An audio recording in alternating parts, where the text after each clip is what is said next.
In this video, I'll show you what sets we invested in at the beginning of our LEGO adventure. If you've watched the first video, you'll know that me and Vladi have started LEGO investing last year and have been doing pretty good with it. Today we're going to dive into the actual sets and opportunities that we discovered along the way and how we carefully started our portfolio for the first 4 months. Now, I want to be very clear, the first 4 months are a story about some successes and some failures and the lessons we learned along the way. Most importantly, these first 4 months solidified part of our strategy in 2023. The first LEGO sets that I bought for investing have actually been in May 2022. Yes, as early as May 2022 we were researching this, and although we had some ideas, the trigger was not pulled yet. This changed when we stumbled on a too good of an offer to pass. I bought 2 Speed Champion sets number 76905, 4GT Heritage Edition and Bronco Air. The sets were selling for 52 euros, were on sale for around 32 euros, and we also got some coupons to redeem, which made the purchase cost a staggering 8 euros. That's right, you heard me, 8 euros per box, an 85% discount. This is the kind of offer or deal where you go, wait a minute, what? The set was Speed Champions, it was on massive discount, so it was a no-brainer. On the same day, from the same place, I bought 2 classic sets number 11016, Creative Building Bricks. I was not perfecting my actual evaluation system yet, so I bought this set because 1, it was on the same deep level discount. The set was selling for 54 euros, discounted to 34, and after coupons it cost again 8 euros. And 2, I figured it had 1200 pieces in it, so someone would want it for the kids. Both of these purchases, 4 sets total for 32 euros, had a retail value of 212 euros, so a massive 660% return if we would sell them just for retail after they would retire. Our next purchases came in September of 2022. The break between May and September was actually the months of research that I mentioned in the first video. Tens and even hundreds of hours just researching various platforms and noting down ideas of interest. But our purchases got more refined as we established the ground rules that we would follow. The next set purchase was a Star Wars helmet, set 75277 Boba Fett. The set was retailing for 62 euros and I purchased it for 50 euros, a discount of 19%, just barely on the brink of 20%. It also has an important lesson for the would-be investor. Everybody and their mother was saying that this set had been on the shelves so long and that everybody has bought it, that there's no profit to be made, but our position was the following. Everything needs to have data behind it and the previous helmets were doing good. This was still a set at the beginning of a collection, the helmet collection, and the Book of Boba Fett just revived the character for us. So I felt this is a good investment. Keep in mind we're not looking for wonder items or 200% returns, just a meager 20% return after retirement. The set is selling for 80 euros now on eBay, so it's moving on an upward trend. Continuing, we have a few Speed Champion sets. Set 76900 Koenigsegg Jesko. Retail price of 20 euro, bought it for 15, so a 25% discount. Set 76901 Toyota GR Supra. Retail price of 20 euros, bought it for 15, so a 25% discount. Both of these sets have been released in 2021 and the estimated retire date for them was June 2023. However, the next purchase shows you why you follow your local Facebook Marketplace ads for things of interest. Set 75895 1974 Porsche 911 Turbo, new in box. This set retired in July 2021 and it was retailing for 18 euros. My purchase price was 12 euros, so 33% off, and it regularly sells for 30 to 40 euros right now. Switching to some Star Wars goodness, I also purchased 2 of the set 75298 8080 vs Town Microfighters boxes. I love these builds, especially for the hot look and the 8080 driver. Retail price was 22 euro and I snagged them for 13.5 euros, so 39% off retail. Then I got an opportunity. Although they were not or part of the plan, it was an opportunity that I stumbled upon and I took a shot at. I am talking about LEGO magazines. They are cheap, I think 4 to 5 euros, and they usually come with a mini build or a minifigure. I managed to find a bunch of these on discount with a mix of Star Wars and NinjaGo minifigures. I was not hyped about the NinjaGo because it's not something I know anything about, but I did want to buy them for the Star Wars part, figuring I would make a profit on that alone. All the minifigures were purchased at €1 each, which is a bargain, and I got 5 Obi-Wan Kenobis, 1 Jay, 2 Lloyd, 5 Cole, and 3 Kai. This rounds up our September shopping spree. On to October.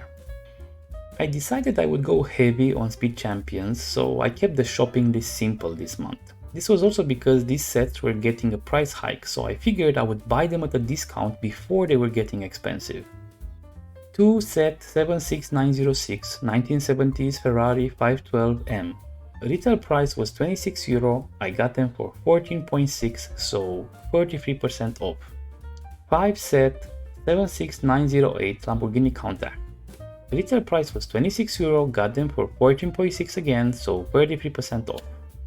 The Lamborghini was supposed to retire in June of 2023, so I thought I was doing so good by stocking up on it, especially since on several retails it appeared as out of stocks every few weeks, so people were buying them.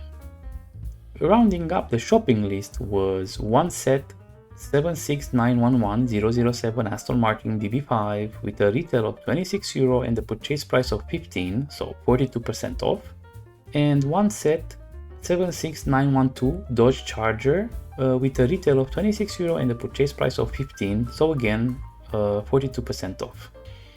Having researched a bit the NinjaGo minifigure market, whenever I stumbled upon clearance minifigures I would buy them. Again, for €1 each I managed to snag 1 Jay, 1 Lloyd, 2 Iron Barons, 6 Cole, and 6 Kai. The overall minifigure stocks were now starting to accumulate a bit, but the minifigures were still available on the marketplace, so I had to wait a bit more to start selling them. November would see a new development in my tracking information.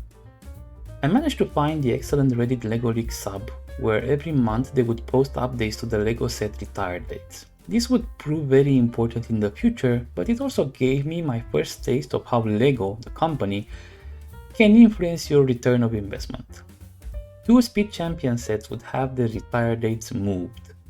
The Lamborghini Countach, which I got 5 of just last month, and the Mercedes pack. Both would be retired at the end of 2024 instead of 2023. In one fell swoop, LEGO just made it so that €75 from my very small portfolio would be stuck now for 2 years instead of just 1.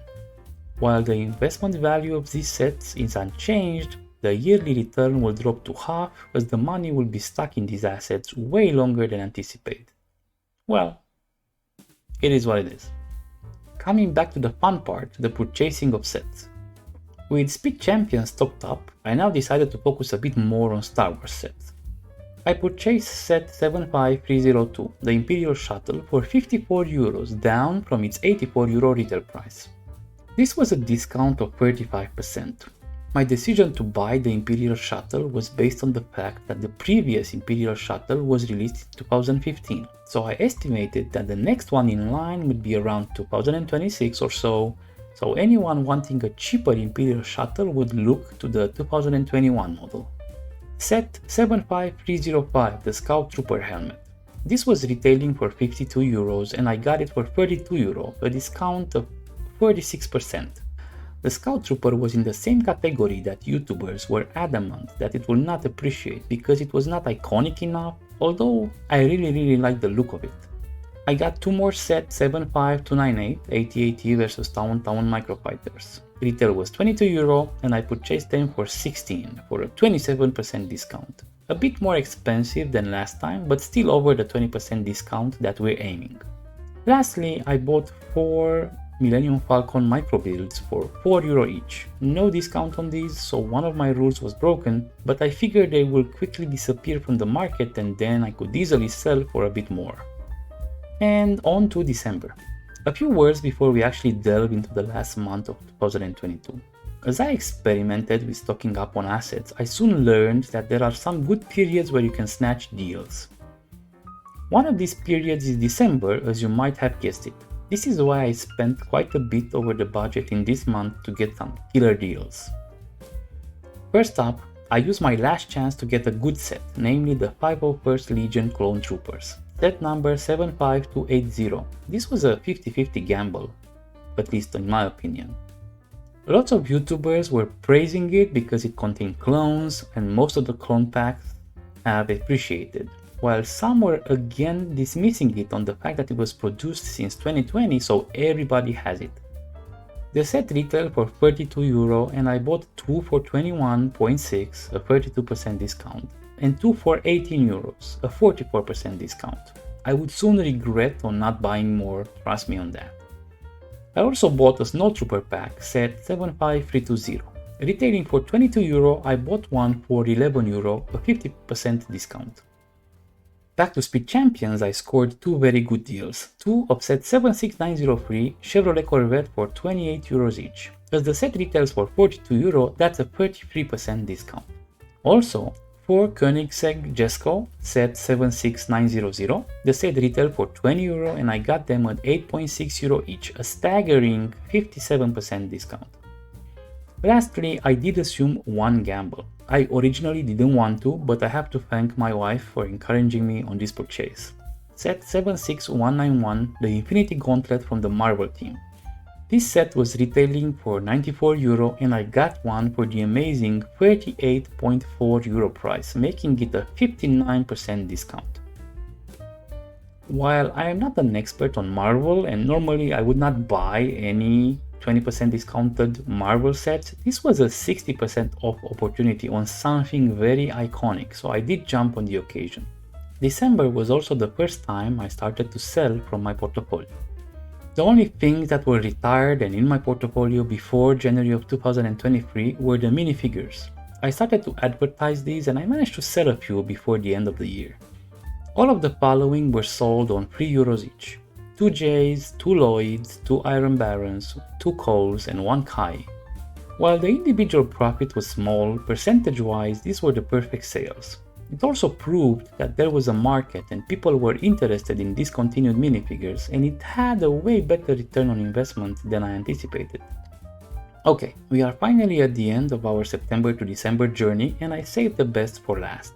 All of the above has been documented and kept in an Excel file by me. Purchase dates, price versus retail, estimated retire dates, etc.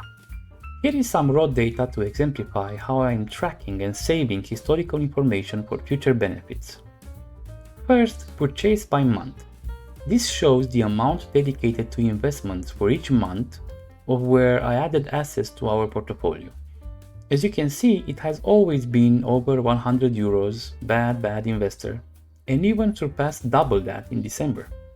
Our goal is to still stick to the limit that we self-imposed, which means all of the extra expense I will treat as a loan that has to be repaid first before making further investments. So I estimated no more investments for at least January and February or until we start selling assets to compensate. Purchase by team. We want to test our assumptions that certain teams are good for investing. We don't care if other teams are bad, we just want to prove that what we are doing works. So we need to track our expense versus teams. As you can see, the vast majority of the investment looks to be in Speed Champions, but if you add the helmets, generic Star Wars and microfighters together, as they are from a single major team, Star Wars wins by a small margin. I did split Star Wars into multiple sub-teams because in my mind the helmets might sell differently than the microfighters or the regular Star Wars releases. Nice of Marvel to join our portfolio and also a nice bit of splash for the magazine gifts that we've accumulated. Sold and profit per month. This is where we track our total sales and the profit from these sales. For now, we have only a meager amount of €27, 18 of which are profit from the few NinjaGo minifigures that we sold. Sold total by team. Lastly, we want to know what teams are the best sellers overall. For now, only Magazine Gifts has made an appearance. While all the data presented until now was chart, now we go into a few hard data calculations that we want to track. Amount invested is how much money we put into our LEGO investment fund. We officially put 400 euros into this, counting only the 100 euro per month limit. No, I did not forget about the fact that we spent more than that budget, and you will see that in the funds available. Like I said, we're going to treat this as a short-term loan that has to be paid before any other expense is to be made.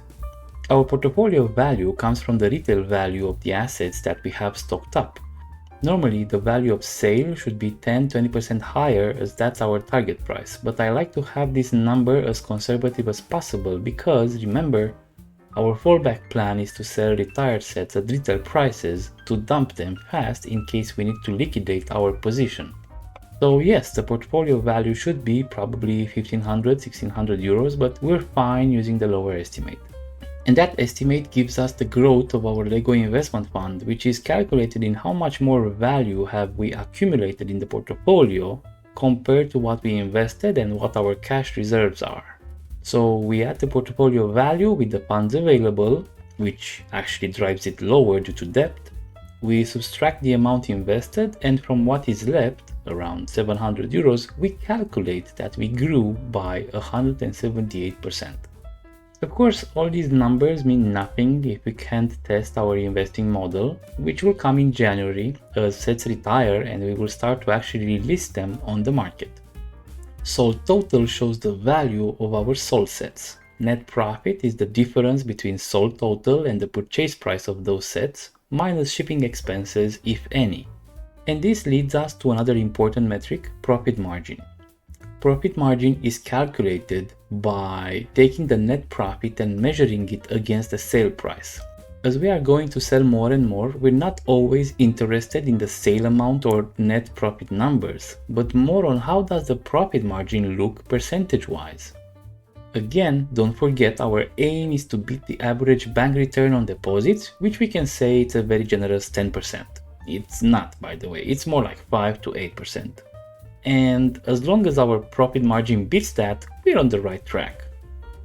We're now at the end of the review on last year's 4 months of LEGO investing. The table is set for January 2023 and the first real test of our investment choices. Join me next time to find out if things worked out as the first set hits retirement. Also, leave a like and subscribe if you haven't done so. It really helps the channel and motivates me and Vladi to keep going. Take care guys, bye!